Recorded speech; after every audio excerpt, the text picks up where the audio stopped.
मेरा नाम मनोज है। मैं मुंबई का रहने वाला हूँ। पिछले काफ़ी लंबे समय से मैंने अपना बसेरा मुंबई में ही कर लिया है, जो कि मेरी इच्छा के साथ थोड़ी सी जॉब की भी मजबूरी है। आज जो घटना मैं आपको बताने वाला हूँ, वो उस समय की घटना है जब बच्चों के हाथ में मोबाइल फ़ोन की जगह गिल्ली डंडा हुआ करता था। जब PS4 और PS5 की जगह सभी बच्चे पकड़ा पकड़ी खेलते थे और वो गेम उनकी फेवरेट हुआ करती थी। ये तब की बात है जब मैं 9 साल का था और हमारा मुंबई आना भी कुछ पक्का नहीं था। तब हम झारखंड में रहते थे, जहाँ पर मेरे दादाजी की एक बहुत बड़ी कोठी थी। पर थोड़े समय के बाद काम के चलते हुए मेरे पिताजी को झारखंड छोड़कर बिहार में शिफ्ट होना पड़ा, जिसका कारण बिहार में पाए जाने वाले खनिज पदार्थ थे। मेरे पिताजी उस समय खनिज पदार्थ के फैक्ट्री में काम करते थे। फिर हम लोग बिहार में आकर रहने लगे। मैं बिहार से झारखंड साल में एक बार जरूर जाता ही था, जिधर मैं ठीक घर पर लगभग 1 महीना बिताता था, क्योंकि उस समय कोई टेलीफोन की सुविधा भी नहीं थी। इसीलिए दादा दादी का हालचाल तो देखने मुझे आना ही पड़ता था। इस बार भी मैं झारखंड जाने का फैसला किया और ज़्यादातर तो मैं अकेला ही झारखंड चला जाया करता था। मेरे पापा ने मेरे लिए एक टेम्पो बुक कर दिया और उसी में बैठकर मैं झारखंड उतर गया। जब मैं अपने घर पहुंचा तो मुझे उतना अच्छा महसूस नहीं हो रहा था। टेम्पो के थका देने वाले सफ़र से मैं थोड़ा बीमार हो गया था और उस ठंडी का भी मौसम अजीब सा था। ठंडी भी उस समय कड़ाके की चल रही थी। मैंने घर पहुंचकर सीधा बिस्तर पकड़ लिया और तब दादी माँ ने मेरे लिए काढ़ा बनाई। मैं उसे पीकर थोड़ा अच्छा महसूस कर रहा था, पर कुछ क्षणों में मेरा सारा बुखार गायब होने वाला था।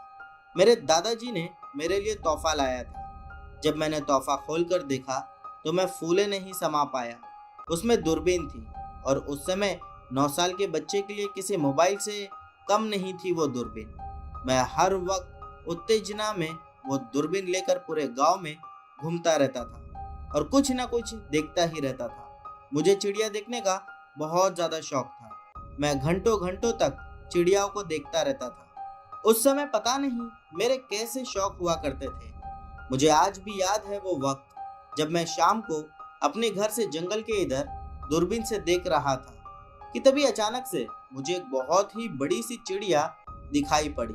सच कहूँ तो वो कोई चिड़िया नहीं लग रही थी, बल्कि एक विशालकाय पक्षी जैसा लग रहा था। मैं अपने घर से बाहर निकला और जंगल की तरफ जाने लगा। तभी अचानक से 2-3 लड़कों ने मुझे पीछे से आवाज लगाई, अरे रुको, वहां कहाँ जा रहे हो? और वो भी इस समय। मैंने पीछे मुड़कर देखा तो पाया मेरी तरफ 2 लड़के देख रहे थे। मुझे नहीं समझ आ रहा था कि वो ऐसा क्यों कह रहे हैं, या फिर वो लोगों का बर्ताव मेरी ओर ऐसा अजीब सा क्यों है, क्योंकि उनके देखने के नजरिए में बहुत ज्यादा हैरानी की भावना थी। वे दोनों मेरे पास आए और कहने लगे, अरे इतने शाम को तुम जंगल की तरफ जा रहे हो? तुम्हें नहीं पता जंगल में क्या है? मैंने कहा, जंगल जंगल में क्या है? उनका जवाब आया, अरे जंगल में एक बड़ा सा प्रेत का साया रहता है, जो आए दिन लोगों को अपना शिकार बनाता है। इसमें शाम के वक्त क्या, कई लोग तो ऐसे हैं जो सुबह के वक्त भी जाने से जंगल में डरते हैं। और फिर उसके बाजू वाले ने कहा, मेरे घर में तो कुछ लोग ऐसे भी हैं जो जंगल में कभी नहीं जाते। तुम यहाँ नए हो क्या? दूसरे लड़के ने तुरंत मेरे से ये सवाल पूछा। मैंने जवाब दिया, मैं यहाँ नया नहीं हूँ, मैं इसी गांव का हूँ, पर काफी समय के बाद आया हूँ। अच्छा, वैसे तुम्हें जंगल के बारे में ये सब बातें किसने बताई, और क्या तुम कभी जंगल में गए हो? उस पर उस लड़के ने जवाब दिया, अरे नहीं, मैं कभी जंगल में नहीं गया। और जब तक वो लड़का कुछ आगे बोलता, उसके दोस्त ने बोला, ये बात तो पूरे गांव को पता है कि जब से जंगल के अंदर उस ऑफिसर को मारा गया था, तब से वो जंगल को श्रापित माना जाता है। मैंने कहा, ऑफिसर? कौन सा ऑफिसर? इसके बाद जब तक वो लड़का आगे कुछ कहता, तभी पीछे से कुछ और बड़े लोगों ने हमें चिल्लाया और कहा, भागो, यहाँ से दूर चले जाओ। और फिर उन्हीं बड़े आदमियों में से एक और ने चिल्लाया, पता नहीं है, रात के समय जंगल के पास भी घूमना मना है, अभी सूरज ढलने को है। इतने समय से तुम लोगों को समझा रहे हैं, अभी तक समझ नहीं आया?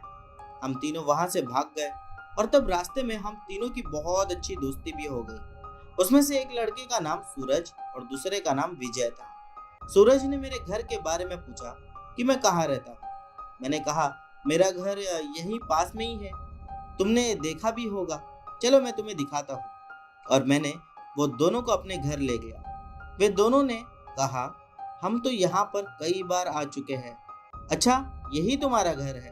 मैंने उन दोनों को घर के अंदर लाया और दादा दादी से भी मिलवाया।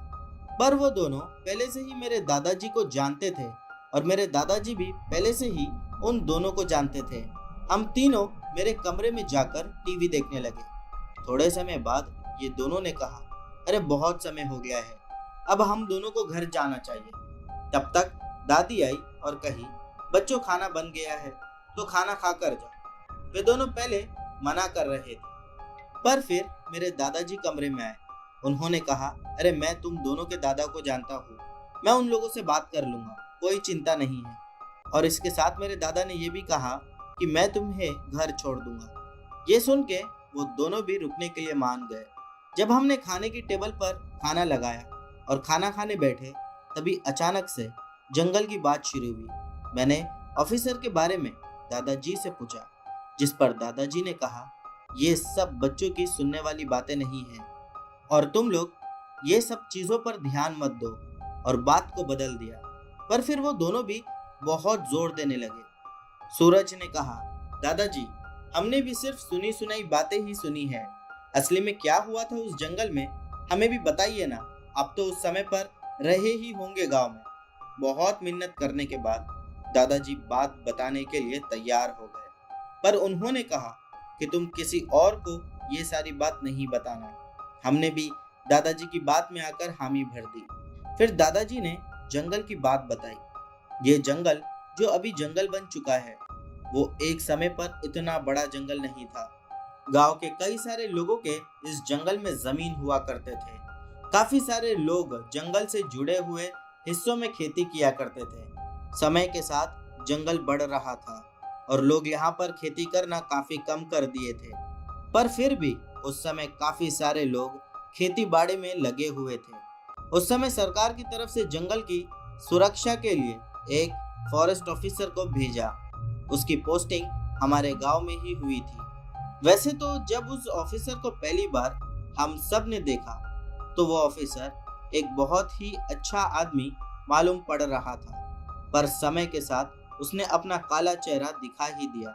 जंगल में काफी सारी ऐसी जमीनें भी थी जिन पर कुछ भी नहीं होता था।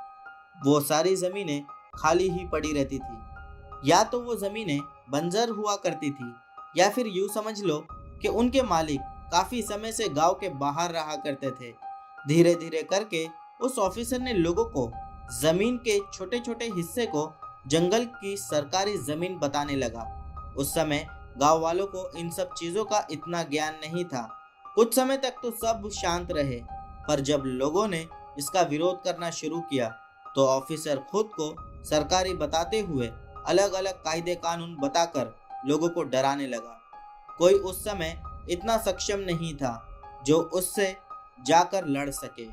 फिर थोड़े समय के बाद पता चला कि वो दूसरे की जमीनों को हथिया कर सरकार के नाम पर दूसरे लोगों से पैसा खींचता है, या फिर यूं कहिए कि जबरदस्ती गांव वालों की जमीनें दूसरे अमीर लोगों को बेच दिया करता है। बुरे कर्मों का बुरा नतीजा ही होता है।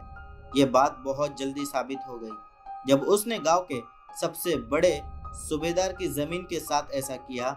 वे जमीन जंगल के बीचों बीच ही आती थी, जिसकी वजह से सूबेदार और ऑफिसर के बीच काफी समय तक बहुत बड़ा झगड़ा चलता रहा। सूबेदार भी शांत रहने वालों में से नहीं था।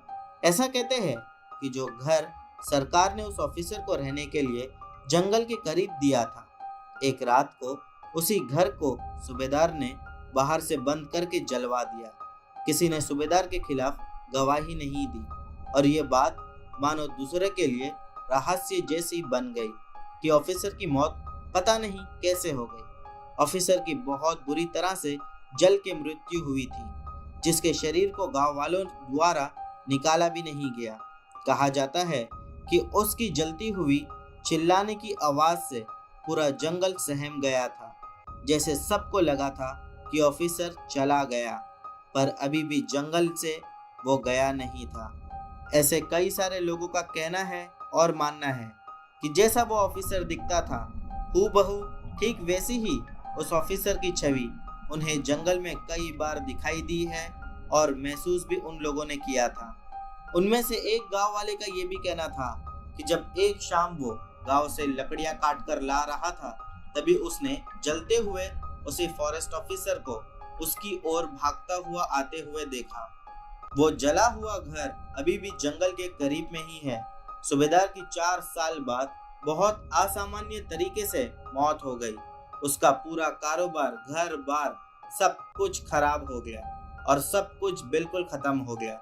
उस समय के बाद से लगभग ना के बराबर लोगों ने उधर खेती बाड़ी जाकर की हो।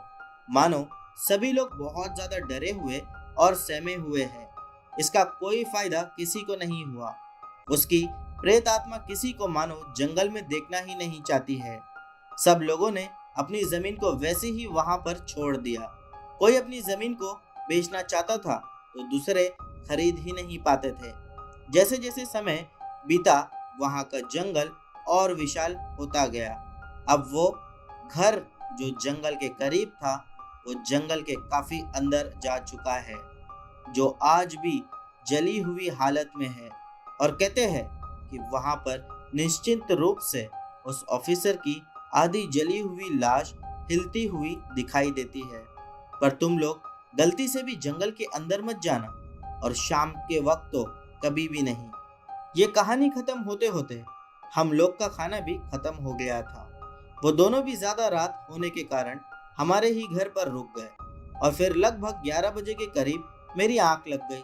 मुझे आज भी याद है जब अचानक से 5:30 बजे मेरी आंख खुल गई। ये बहुत हैरानी की बात थी क्योंकि मैं इतना जल्दी कभी नहीं उठता था। वैसे कुछ आधे घंटे में मेरे दादाजी भी उठने वाले थे। मैंने मेरे दोस्तों को उठाया और कहा, सुनो, जरा बाहर घूमकर आते हैं क्या? मुझे थोड़ा अजीब सा लग रहा है। वे दोनों भी मानो जैसे जागे हुए थे। घर से बाहर जाते हुए मैंने दूरबीन ली और घर से बाहर निकल गया। तब तक कोहरा जमा हुआ था, पर धीरे धीरे कोहरा हटा भी जा रहा था। सूर्य उदय कुछ ही समय में होने वाला था। तभी मुझे दूर से कोई विशालकाय चीज जंगल के करीब उड़ती हुई दिखाई दी। मैंने अपनी दूरबीन को उस दिशा में घुमाया और देखा ये वही बड़ा सा पक्षी था जो जंगल के मुहाने पर आगे पीछे उड़ रहा था। वो दिखने में किसी मोर के रंग और चील के शरीर जैसा था। मैंने मेरे दोस्तों को कहा, चलो वहां वो पक्षी को देख कर आते हैं। और जब वो दोनों भी वहां पर देखे तो ना नहीं कह सके और मेरे साथ चलने के लिए तैयार भी हो गए। हमने सोचा कि हम जंगल के अंदर नहीं जाएंगे, थोड़ा नजदीक से देखकर लौट आ जाएंगे।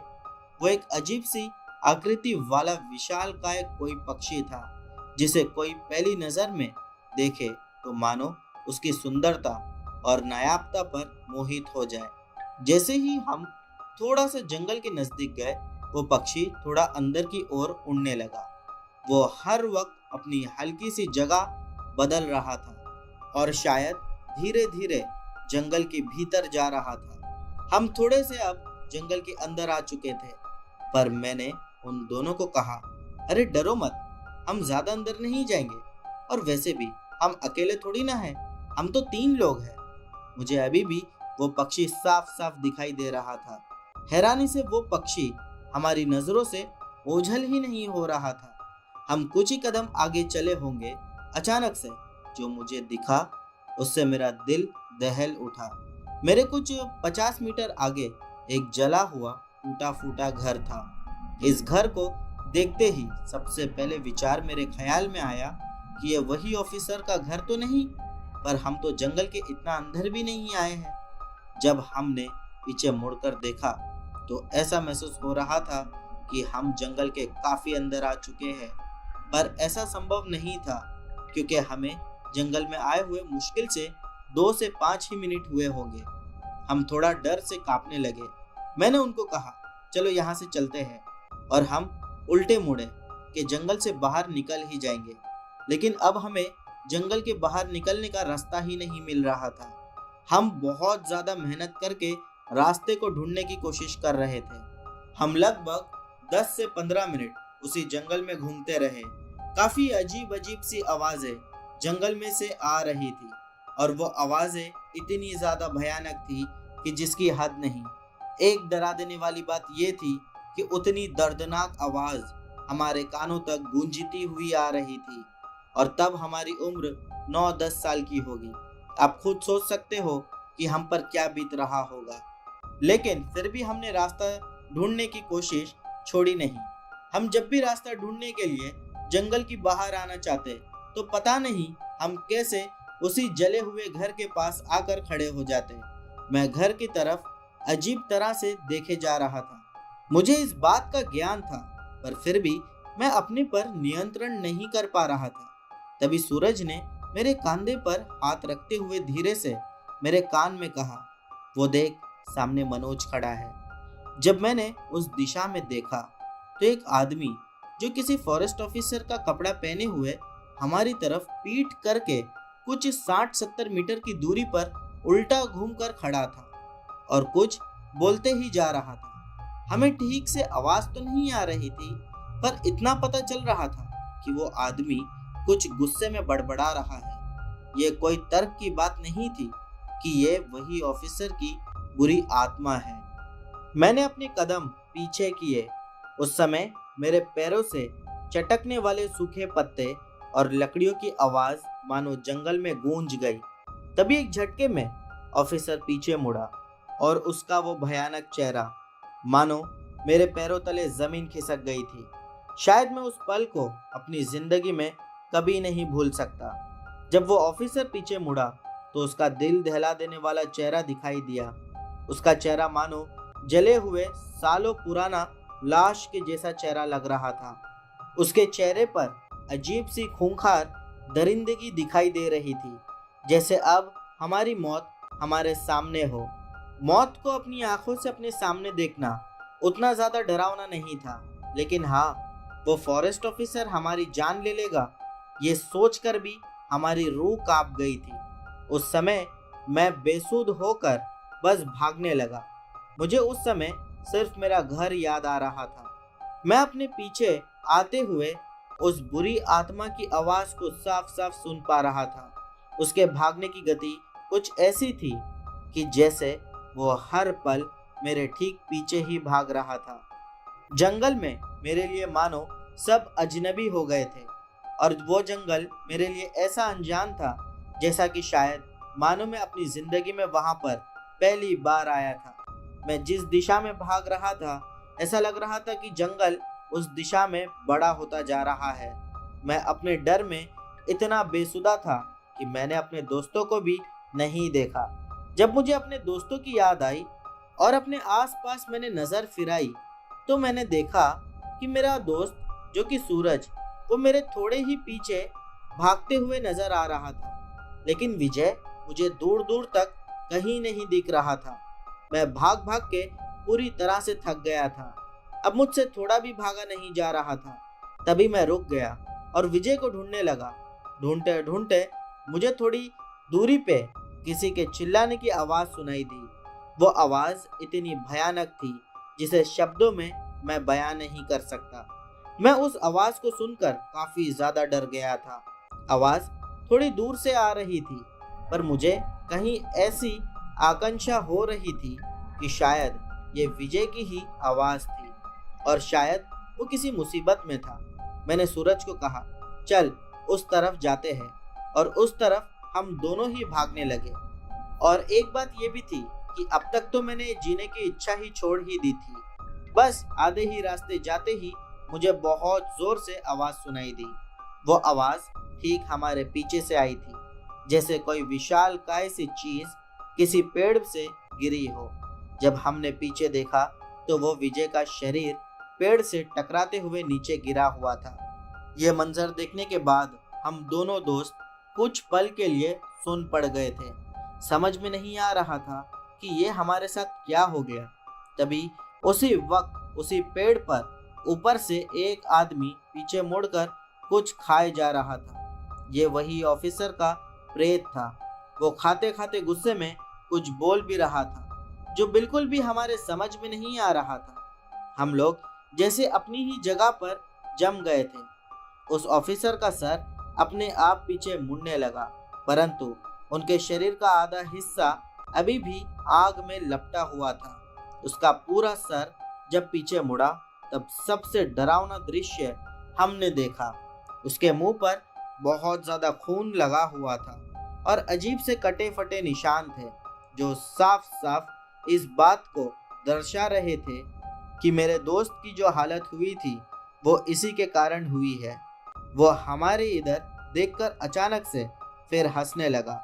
उसका हंसने का तरीका किसी भी सामान्य इंसान को डरा देता था। हम लोग सच में वहां पर डर के मारे कांप रहे थे।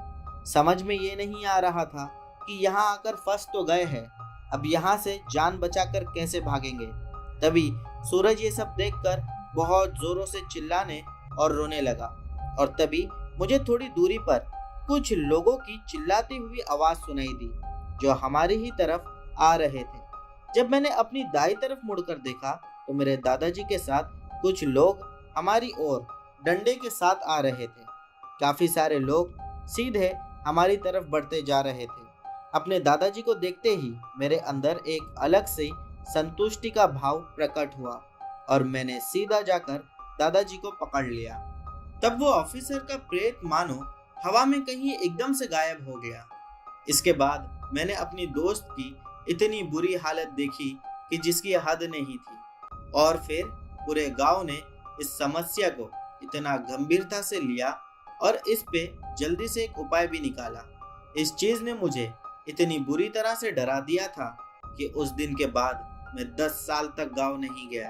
दादाजी को हमारे जंगल में जाने के बारे में तब पता चला जब किसी एक व्यक्ति ने हमें जंगल में आते हुए देख लिया था और काफी समय तक ना आने के कारण वे सब जंगल में आ गए थे। उस दिन अगर वो व्यक्ति हमें जंगल में जाते हुए नहीं देखता तो शायद आज हम जिंदा नहीं रहते। उस दिन के बाद से उस जंगल को वैसे नहीं छोड़ा गया। उस ऑफिसर के जले हुए घर को पूरी तरह से वहां से हटा दिया गया। जंगल के काफी बड़े हिस्से को जिसमें बड़े बड़े जंगली पेड़ उग चुके थे उन सबको काट दिया गया और वो पेड़ों को इस्तेमाल में लाना शुरू कर दिया गया और इस वक्त तक तो वहां पर कोई जंगल अब मौजूद नहीं है। हाँ, थोड़ी बहुत खेत और हरियाली है, लेकिन जैसा जंगल मेरे 9 साल की उम्र में था आज वैसा जंगल वहां पर नहीं है। तो दोस्तों, ये थी मनोज की कहानी। अब बढ़ते हैं हमारी अगली कहानी की ओर। दोस्तों, हमारी अगली कहानी हिमांशु की है। चलिए इनकी कहानी शुरू करते हैं। मेरा नाम हिमांशु है और मैं कोलकाता का रहने वाला हूँ। कोलकाता का एक रेलवे स्टेशन जिसका नाम तो मुझे याद नहीं है, लेकिन ये जो घटना मैं आपको बताने जा रहा हूँ, इस घटना के बाद ये स्टेशन मेरे लिए यादगार बन गया। ये बात उन दिनों की है जब नवंबर का महीना चल रहा था। कड़कड़ाती हुई ठंड के अंदर मुझे कभी भी काम के लिए बाहर जाना पड़ सकता था। जब मैं कोलकाता पहुंचा तो मैंने पहले तो अपना सारा काम निपटा लिया और उसके बाद वक्त था वापस अपने घर के लिए रवाना होने का। घर जाने से पहले मुझे कुछ और भी काम उठाना था, जिस वजह से मुझे पता ही नहीं चला कि कब रात के लगभग 11 बज चुके थे। रात के लगभग 11:30 बजे मैं रेलवे स्टेशन पर पहुंचा तो मैंने देखा कि अब स्टेशन के ऊपर दूर दूर तक खामोशी छाई हुई थी। दिन में इस स्टेशन पर इतना शोर शराबा था कि लोगों का एक जगह से दूसरी जगह पर पैर रखना भी बेहद मुश्किल हो रहा था। लेकिन अगर उस वक्त उस स्टेशन को देखे तो मानो इस स्टेशन को किसी बहुत ही बुरी ताकत ने एकदम से खराब कर दिया हो। मुझे तो थोड़े समय के लिए ऐसा फील हो रहा था कि मैं किसी रेलवे स्टेशन पर नहीं बल्कि शमशान घाट में खड़ा हूँ। यानी कि उस स्टेशन पर रात में केवल सन्नाटा बिखरा हुआ था। मैं तो वैसे भी पहली बार कोलकाता आया था तो मुझे इस स्टेशन के बारे में ज्यादा कुछ मालूम भी नहीं था। मैं जाकर टिकट वाले के पास पहुंचा। जब मैं वहां पर पहुंचा तो मैंने देखा कि वहां पर सब कुछ एकदम बंद पड़ा हुआ था, मानो आज के बाद इस स्टेशन पर ट्रेन का चलना भी मुश्किल हो गया है। यानी कि टिकट जो लोग देते हैं उन्होंने भी कैबिन बंद कर रखा था। वो स्टेशन कुछ अजीब सा लग रहा था। चारों तरफ बिखरा हुआ सन्नाटा और घनघोर अंधेरे ने अपना राज इस कदर जमाया हुआ था जैसे कि वो स्टेशन अब एक सुनसान बन चुका हो। उस वक्त उस स्टेशन पर मुझे केवल खामोशी के अलावा अंधेरा ही अंधेरा चारों तरफ नजर आ रहा था, पर लाइट मुझे कहीं नजर नहीं आई। मुझे लगा कि यहाँ पर ट्रेन नहीं आएगी, तो मैं उस स्टेशन से बाहर निकलने ही वाला था कि अचानक से किसी ने मुझे पीछे से आवाज देते हुए कहा, ये स्टेशन नकली है। इस स्टेशन पर आना मतलब अपनी मौत को दावत देना है और अब तुम गलत जगह फंस गए हो। यहाँ से निकलना बहुत ही मुश्किल होगा तुम्हारे लिए। जब मैं एकदम से पीछे पलटा तो मैंने देखा कि एक आदमी बिल्कुल फटे पुराने कपड़े पहन रखा था। उसका पूरा शरीर एकदम से मैला सा लग रहा था। वो आदमी मुझे कुछ ठीक सा ही नहीं लग रहा था, लेकिन मुझे लगा कि शायद कोई पागल होगा और यही समझकर मैं उस स्टेशन से बाहर निकलने लगा। लेकिन जैसे ही मैं उस स्टेशन से बाहर निकला कि मैंने देखा कि मैं वापस उस स्टेशन के ऊपर पहुंच गया हूँ। मुझे कुछ समझ में नहीं आया क्योंकि मैं अभी भी वहां से बाहर नहीं निकला था। शायद से मेरे साथ क्या हो रहा था मैं भी इस बात से अनजान था। उस स्टेशन पर पागलों की तरह घूमने लगा, लेकिन काफी देर के बाद भी मैं उस स्टेशन से बाहर नहीं निकल पाया। अब मुझे ऐसा लगा कि मैं इस स्टेशन पर बहुत बुरी तरीके से फंस चुका हूँ। तब जाकर मैं हिम्मत हारते हुए स्टेशन की एक बेंच पर जाकर बैठ गया। लेकिन फिर मुझे ऐसा लगा कि उस स्टेशन के एक कमरे के अंदर से रोने और चिल्लाने की धीमी धीमी सी आवाजें आ रही थी, मगर वहां पर कोई नजर नहीं आ रहा था। लेकिन अब ये बात बिल्कुल तय थी कि ये स्टेशन भूतिया स्टेशन था, जिसके बारे में मैंने कभी सुना ही नहीं था। मैं पहली बार कोलकाता के इस स्टेशन पर पहुंचा था। हालांकि जब मैं दिन में पहुंचा था तो इस स्टेशन पर काफी शोर शराबा था, लेकिन अब केवल और केवल डर का माहौल है। अचानक से मुझे एक बार फिर उसी आदमी की आवाज आई जिसके फटे पुराने कपड़े थे। वो मेरे पीछे से बोला, क्या हुआ, इतनी जल्दी थक गए? दोस्त, अभी तो केवल शुरुआत है। तुम भी मेरी तरह इस स्टेशन पर बहुत ही बुरी तरीके से फंस चुके हो और तुम्हारा भी हाल अब बिल्कुल मेरे ही जैसा होने वाला है। मैंने तुरंत पीछे मुड़कर कहा, कौन हो तुम और क्या चाहते हो? मैंने तुम्हारा क्या बिगाड़ा है? मैं इतना बोलते बोलते उस आदमी की तरफ बढ़ने लगा, लेकिन वो आदमी पता नहीं कहाँ एकदम से गायब हो गया। मेरी नजरें उसकी तलाश करने लगी ताकि मैं उसे पकड़कर उससे पूछ सकूं कि आखिर ये मेरे साथ क्या हो रहा है, परंतु वो मुझे कहीं नहीं दिखाई दिया। अचानक से मुझे ऐसा लगा कि कोई बहुत ही तेजी से एकदम मेरे ऊपर से गुजरा है, यानी कि हवा में ही कुछ तो गुजरा। पता नहीं वो क्या था, मुझे बराबर दिखाई भी नहीं दिया। और जब मैंने ऊपर की ओर बहुत गौर से देखने की कोशिश की, तब भी मुझे सिर्फ चांद और तारे ही नजर आए और चारों तरफ कुछ भी नहीं दिखा। यानी कि कुछ ना कुछ तो गड़बड़ थी। लेकिन ऐसा भी तो हो सकता था कि वो आदमी जिसने फटे पुराने कपड़े पहन रखे थे वही इस स्टेशन का हैवान हो सकता था।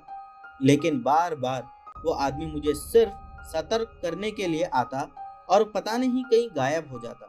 उसकी ये बात मुझे कुछ अजीब सी लग रही थी। जब मुझे लगा कि इस स्टेशन पर मेरे लिए बहुत ज्यादा खतरा है, तो मैं उस स्टेशन पर अपने आप की छुपने के लिए कोई जगह ढूंढने लगा जिस जगह से मैं बच सकूं, या फिर ये कहिए कि मैं अब सुबह होने का इंतजार करना चाहता था, कोई ऐसी सेफ जगह पर जहां पर मुझे कोई ना देख सके। यानी कि आज की रात मैं उस स्टेशन पर किसी भी तरह बिता सकूं। मैं सच कहूं तो मैं बहुत ज्यादा घबराया हुआ था। सुबह होने के बाद में कभी भी इस स्टेशन को मैं छोड़ सकता था, लेकिन अब भी पूरी रात गुजरनी बाकी थी। यही सोचते सोचते मेरी नजर एक बड़े से कचरे के डब्बे पर पड़ी जिसके चारों ओर कचरा बिखरा पड़ा हुआ था। मैं उसके अंदर छुपने की सोच रहा था, लेकिन उसके अंदर छुपना मेरे लिए बहुत मुश्किल था। तभी अचानक से मुझे ऐसा महसूस होने लगा कि अचानक उस स्टेशन की जमीन के अंदर से कुछ अजीब अजीब सी आवाजें आ रही है, मानो उस जमीन के अंदर कुछ तो छुपा हुआ था। सच में उस वक्त ऐसा लग रहा था कि मानो उस स्टेशन की जमीन के नीचे कोई ट्रेन चल रही है। आवाज काफी जोर से आ रही थी और फिर अचानक उस जमीन के अंदर से भयानक भयानक हाथ उखड़ने लगे।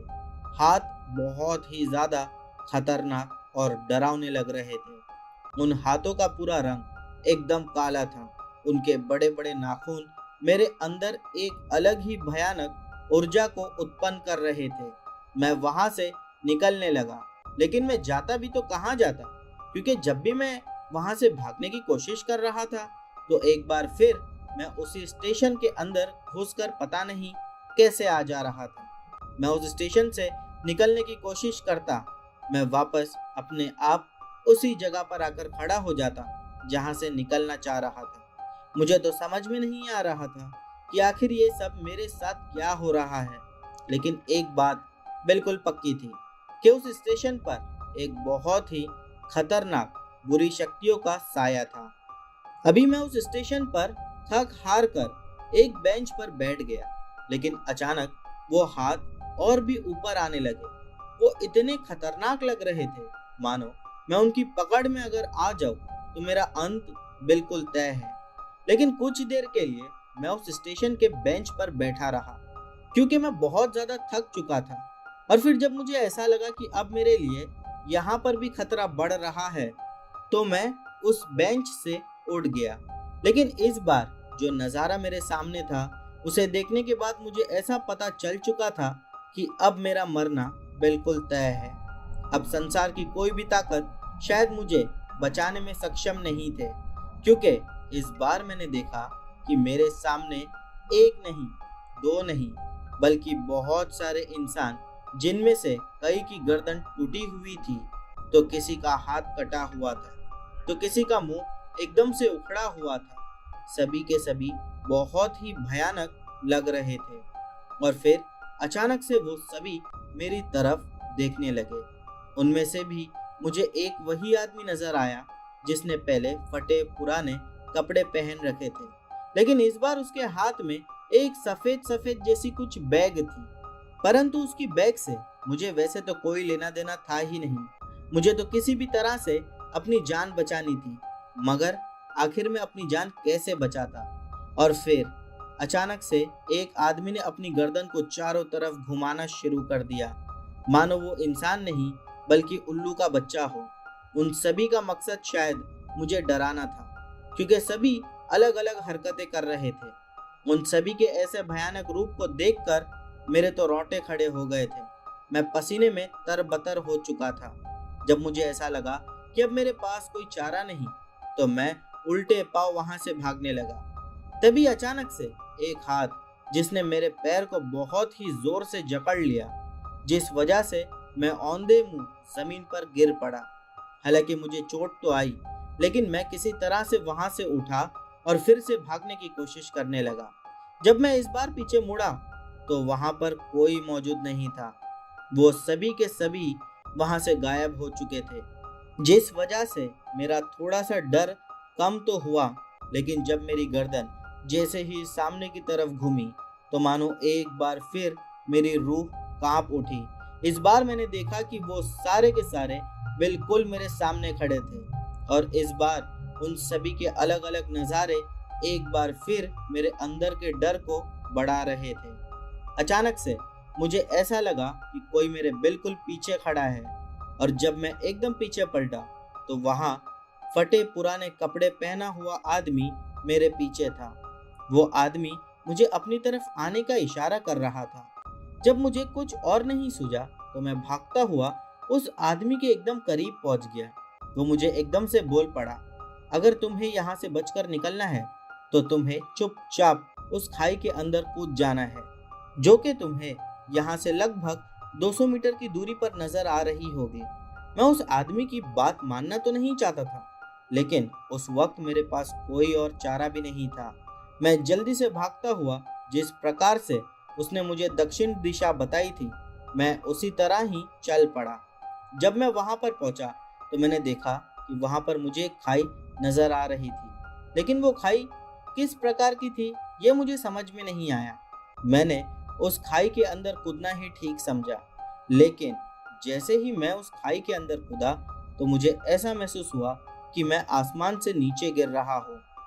मैं उसी रेलवे स्टेशन पर वापस आ गया, लेकिन इस बार मैं स्टेशन की एक बेंच पर बैठा हुआ था जहां पर कई सारे और भी यात्री मौजूद थे। वो सभी यात्री मुझे बिल्कुल नॉर्मल लग रहे थे। उसके बाद मैं वहां से एक स्टेशन के दुकानदार के पास पहुंचा। मुझे इतना डरा हुआ देखकर उसने मुझे मेरे बारे में पूछा। मैंने उसे मेरे साथ घटी हुई पूरी घटना विस्तार में बताया। तो उस आदमी ने मुझे बताया कि तुम जिस स्टेशन पर पहुंचे थे वो स्टेशन नहीं था, वो एक नकली स्टेशन है जो यहाँ से लगभग 2 किलोमीटर की दूरी पर पड़ता है। लेकिन शायद तुम्हारी किस्मत अच्छी थी कि उस आदमी ने तुम्हारी जान बचा ली। लोगों का मानना है कि वो आदमी भी पहले उसी स्टेशन पर गलतफहमी की वजह से पहुंच गया था और उसका शिकार हो गया था। उसके बाद उन भयानक हैवानों के द्वारा उस आदमी की मौत हो गई थी। लेकिन भगवान का शुक्र था कि उस दिन मेरी जान बच गई, वरना शायद वो आदमी नहीं होता तो मैं भी उनके साथ हमेशा हमेशा के लिए एक प्रेत आत्मा बनकर रह जाता। तो दोस्तों, ये थी हमारी आज की कहानियाँ। उम्मीद करता हूँ कि आप लोगों को पसंद आई होगी। दोस्तों, इनमें से जो भी कहानी आप लोगों को अच्छी लगी हो उसे नीचे कमेंट सेक्शन में लिखना मत भूलना। और हाँ, चैनल पर नए हो तो बिना सब्सक्राइब किए मत जाना। मिलते हैं हमारी अगली वीडियो में।